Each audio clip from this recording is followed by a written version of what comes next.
Bien, este es el primer video en el que voy a hacer un resumen de las dos clases que ya tenemos, autoconciencia y autorregulación. Ya desde la próxima semana voy a empezar a subir un video por cada clase y lo voy a dejar al final.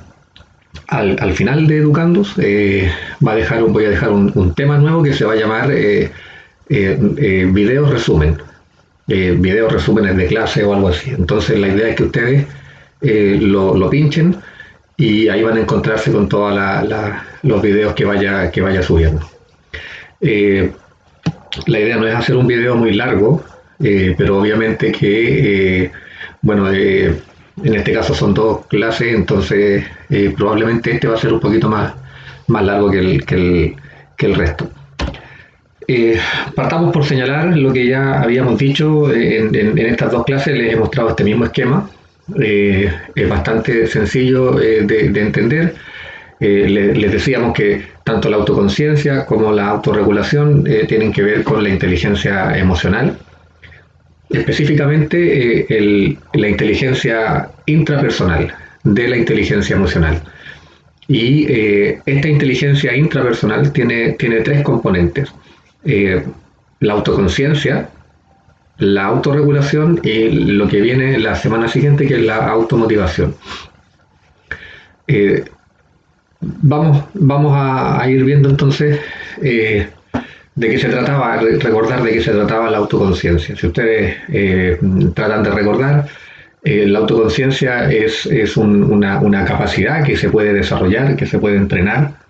Nadie nace con una alta autoconciencia, es decir, todas las personas podemos aprender a ser autoconscientes. Lo normal es que a lo mejor uno no sea tan consciente de sí mismo en una primera etapa. La verdad es que para que tú desarrolles un alto nivel de autoconciencia, probablemente tendrías que tener papás o alguien de tu familia cercano en tu primera etapa de vida que te enseñe a pensar en lo que haces, que te enseñe a tener razones para tomar decisiones y que te ayude a pensar cuando ya hiciste algo.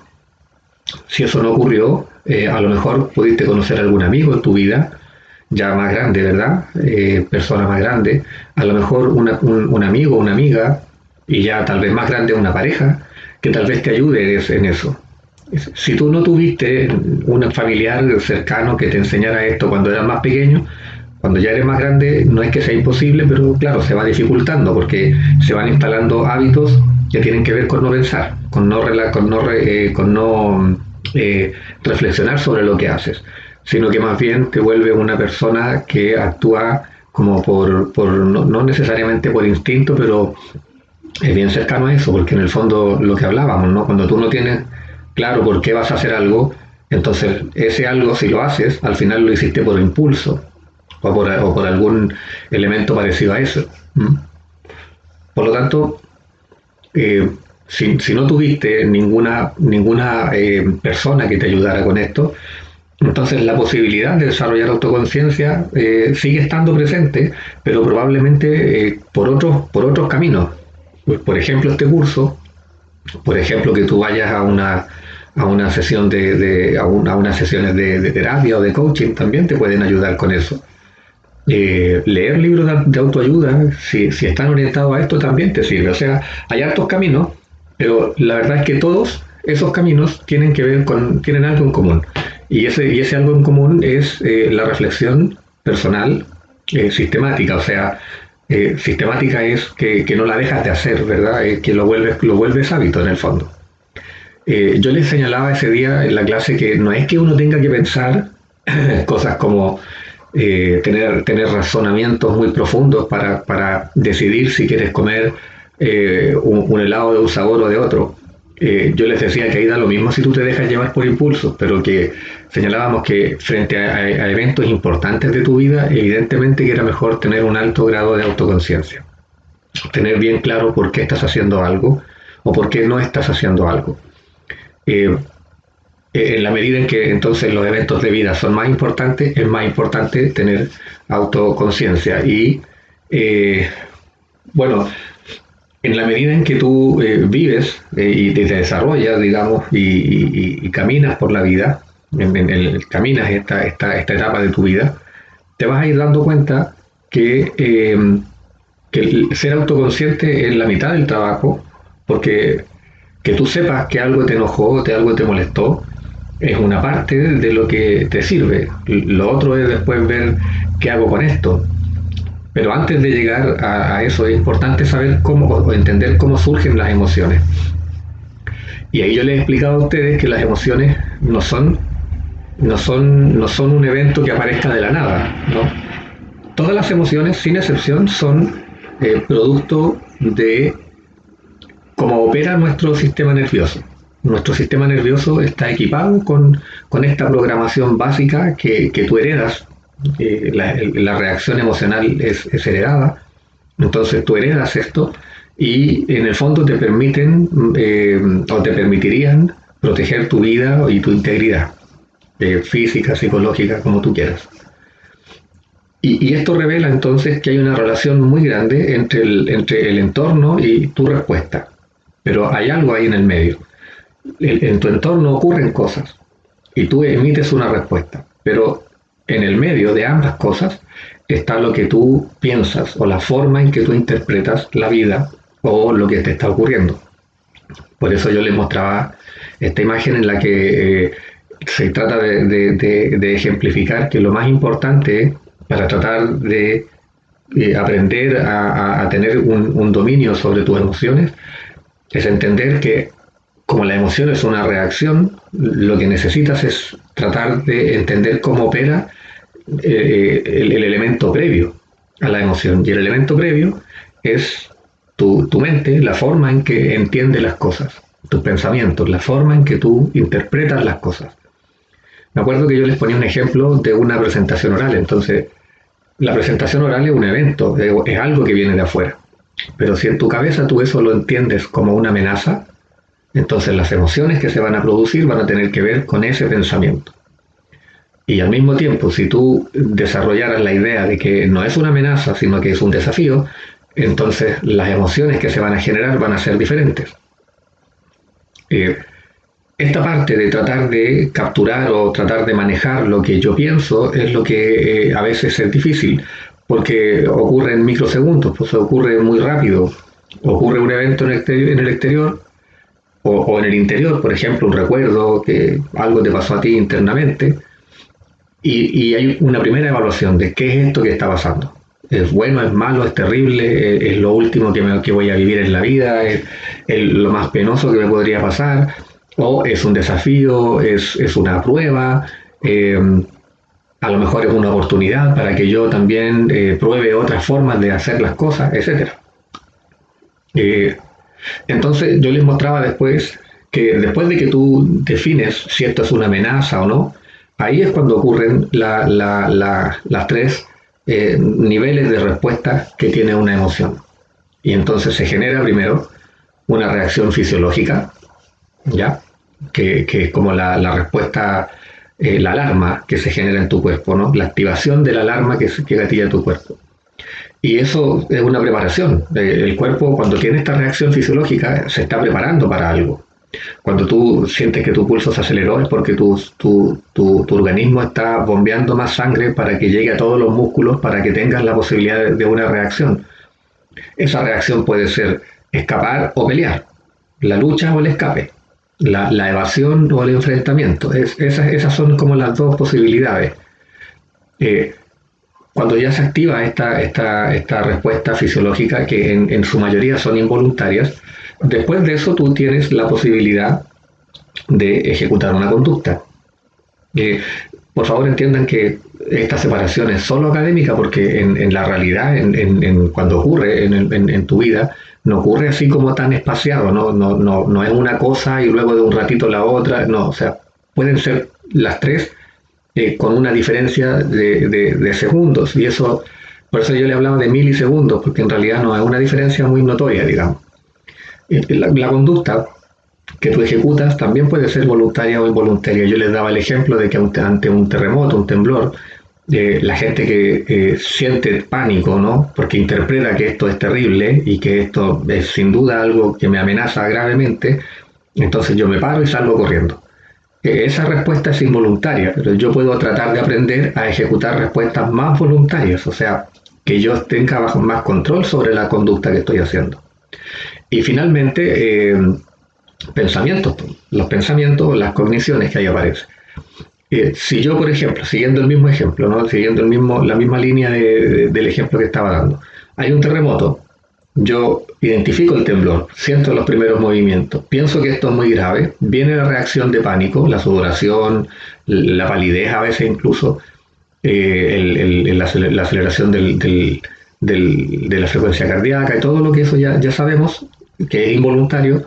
Me paro, salgo corriendo y eso también es involuntario.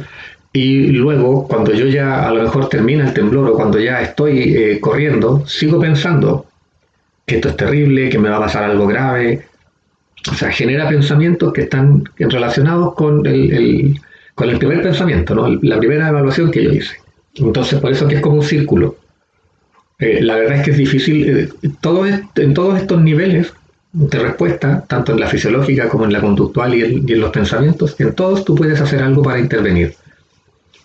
Pero ciertamente que es más fácil hacer algo cuando comienza el proceso, que es cuando tú interpretas algo como terrible o como complicado. Y le mostraba este esquema para representarlo. O sea, yo pienso que algo que me ocurrió, le pongo un nombre como esto es muy grave para mí, esto es muy amenazante para mí, esto es muy terrible para mí, y entonces aparecen emociones que tienen que ver con eso. La rabia, la frustración, y luego viene la respuesta, que es que yo tengo una reacción, y esa reacción, si no es controlada, puede ser desde darme vuelta e irme, o agredir incluso, si es que la situación para mí ameritara eso. Y claro, eso después genera consecuencias. Yo les comentaba, ¿no?, que en el caso de este ejemplo, yo me enojé porque perdí, pensé que lo que mi hermano hizo es muy grave para mí, esto me hace trampa, yo ya estoy aburrido de perder con él, me da rabia, tiro el control al suelo y las consecuencias es que mi mamá se enoja, ¿verdad? Me pasan varias cosas que son negativas. Pues. Claro, lo que pasa es que después mucha gente mirando esas consecuencias dice, no, es que no me entienden. Como que responsabiliza a otros, a terceros. Eh, Ahí hay algo que también habría que mejorar después, pero eso es posterior. Y de ahí pasamos a la clase de esta semana, que es la regulación de las emociones o la autorregulación. Y que yo les explicaba que en el fondo esta es una capacidad muy importante, porque en la primera etapa, que es la de la autoconciencia, yo me puedo dar cuenta cuáles son las cosas que necesito modificar. Pero acá es donde yo puedo entrenarme para realmente hacer algo y no solamente quedarme con la idea entonces de que ya sé lo que tengo que hacer, que es como lo que hablábamos en la clase de los hábitos. Una cosa es que usted sepa qué tiene que hacer y otra cosa es que después la haga. Entonces decíamos que en el fondo, en este caso, estamos hablando de la capacidad de controlar impulsos y emociones, y principalmente, porque tiene más consecuencias, el tema del mal humor. Y señalábamos que, bueno, después de haber conversado varias cosas, señalábamos que hay estrategias que uno puede aprender. Y yo les daba aquí algunos ejemplos. Usted puede aprender a herramientas para el control de tus emociones y de tus impulsos, por ejemplo, si tú te entrenas en la tolerancia a la frustración. Lo que uno tiene en general se llama intolerancia a la frustración. Yo le explicaba que eso en general se debe a la exigencia que los adultos que te criaron ejercieron sobre ti. Esta idea de que nada es suficiente genera entonces esta intolerancia a la frustración. ¿Qué es lo que es la intolerancia a la frustración? Molestia o rabia por el error, en el fondo. O que no me resulte algo. Yo tenía una expectativa, no me resultó, y entonces eso como que genera un cortocircuito. La intolerancia a la frustración no es como la molestia normal en que uno puede decir, chuta que fome, no, es un cortocircuito, o sea, me genera dentro un caos más o menos importante a nivel emocional. Y mis reacciones pueden ser también bastante complejas. Uno puede aprender también el manejo de la ira. Uno también puede aprender a retrasar las gratificaciones, que yo les comentaba, que en general la tolerancia a la frustración está muy relacionada con la capacidad de retrasar las gratificaciones, porque a veces la gente se frustra muy rápido porque la gratificación no es instantánea, ¿no? Y vivimos en un mundo en donde la gratificación es instantánea para la mayoría de la gente.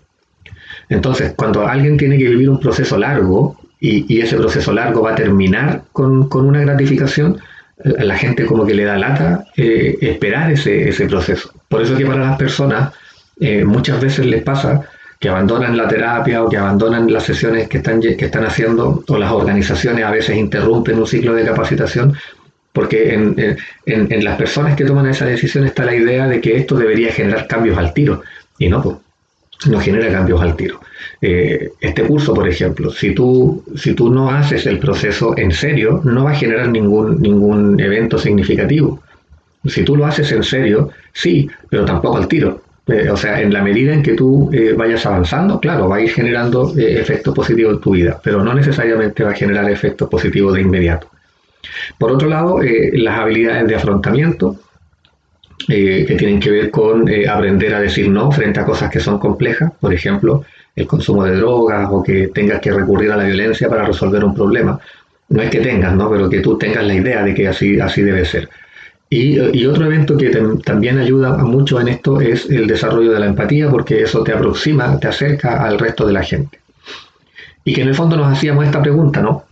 Bueno, si todo esto es tan importante, ¿cómo lo hago? ¿Dónde aprendo esto? Y yo les mostraba finalmente que existen numerosas estrategias. Lo que pasa es que son estrategias que de pronto están en el mundo de la autoayuda, y eso hace que mucha gente las desprecie o piense que no son relevantes. Pero eso, yo lo voy a decir con mucha responsabilidad, eso es ignorancia.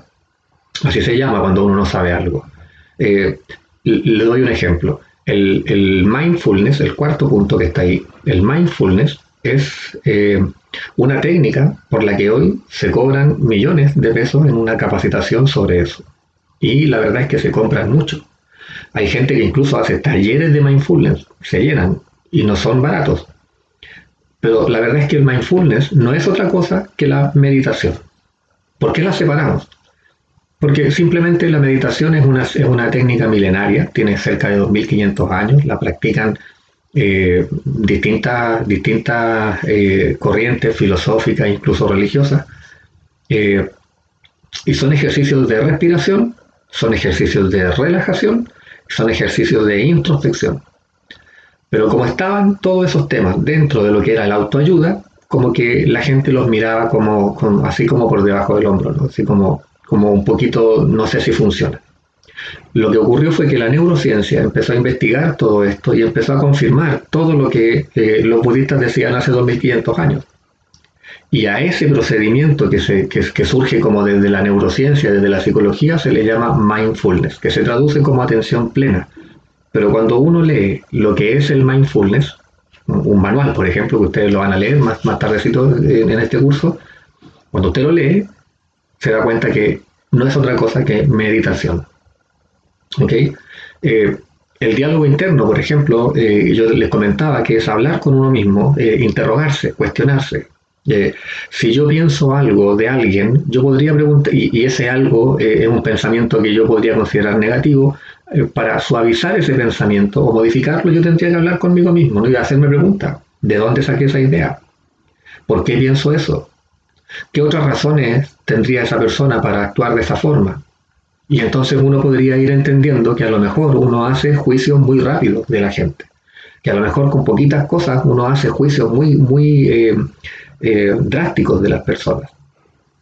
Las técnicas de control del estrés, que las vamos a ver también más adelantito en este curso, y son montones, y también sirven, y varias de ellas están contenidas acá en esta lista.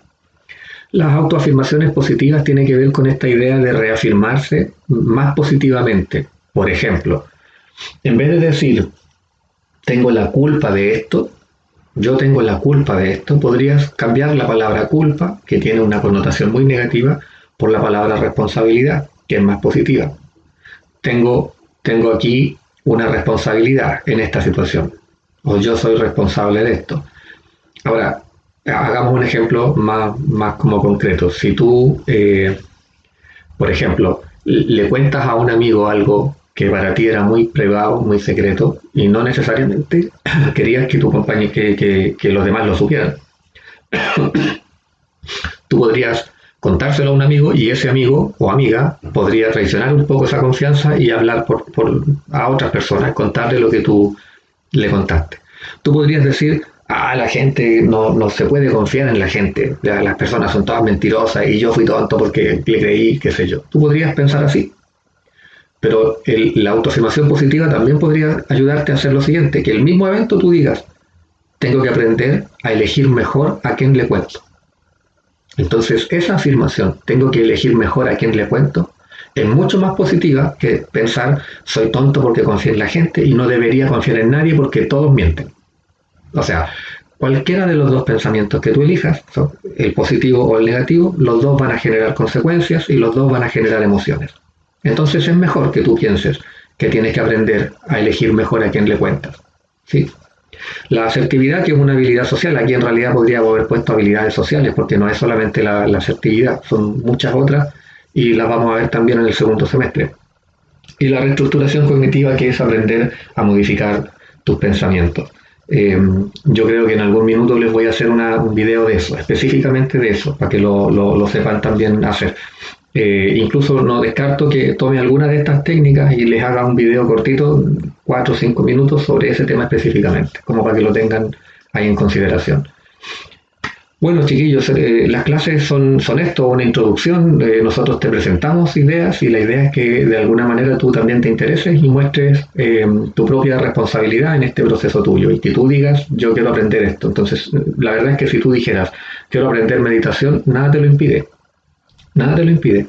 Eh, Tú podrías investigar por tu cuenta y luego preguntarme a mí como profe tuyo, y si yo no sé algo te podría orientar dónde puedes leer.